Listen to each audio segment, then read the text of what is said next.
ఈసారి అంత సునాయాసంగా చేజిక్కించుకోగలదా ఈ ఫలితాలు చూస్తుంటే? అక్కడ కూడా ఏమైనా ఇబ్బంది అవుతుందా? నేను చెప్తుంది అదే, మహారాష్ట్రకి ప్రాబ్లం ఉంది.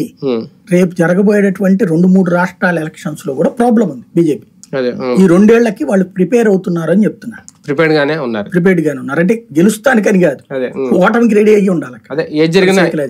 దేనికైనా ప్రిపేర్డ్ ఉంటారు, కష్టపడతారు, తప్పదు. ఇంకోటి ఈ సీట్లు తగ్గడం ఓ రకంగా వాళ్ళని అలర్ట్ చేసి, ఇప్పుడు గనక 300 దాటి ఉంటే గనక అహంకారం పెరిగిపోయేది, కంట్రోల్ ఉండేది కాదు.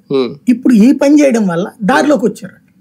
ఇప్పుడు జాగ్రత్త పడతారు. ఇప్పుడు ఉత్తరప్రదేశ్ ఎలక్షన్స్ లో క్రిందటిసారి 2022లో ఎలక్షన్స్ కు ముందు ఇట్లాగే వచ్చినాయి, బైపోల్స్ వస్తే దాంట్లో మొత్తం వాళ్లే కొట్టుకున్నారు. కాంగ్రెస్, సమాజ్వాదీ పార్టీ కలిసి కొట్టారు. అప్పుడు ఇంకో పార్టీని కూడా మొత్తం 3-4 పార్టీలు కలిసి జట్టు కట్టి కొట్టారు.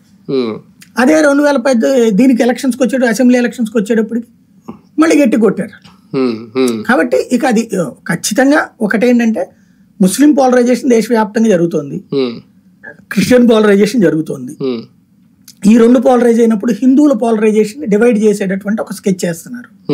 అది ఖచ్చితంగా పరీక్ష బీజేపీకి. గెలిచేస్తుందని నేను చెప్పట్లా. ముస్లిం రిజర్వేషన్ల అంశం ఇంకా బీజేపీని వెంటాడుతుందా? ఇంకా కొత్తగా వెంటాడేది ఏముంది? అంటే మన ఎన్నికలతో కాకుండా ఉప ఎన్నికల మీద కూడా అదేమైనా ప్రభావం చూపి, దానికి దీనికి ఏం సంబంధం లేదు. అది అక్కడ ఏంటంటే లోకల్ గా ఆల్రెడీ బలహీన పడింది పార్టీ. ఇప్పుడు ఉత్తరాఖండ్ లో ఇంతకు ముందే తగ్గినాయి సీట్లు, వాస్తవంగా 2వ సారి వరుసగా గెలిచింది కదా సహజంగా. గుజరాత్ కి ఉంటది సమస్య. ఫైనల్ గా అంతర్జాతీయ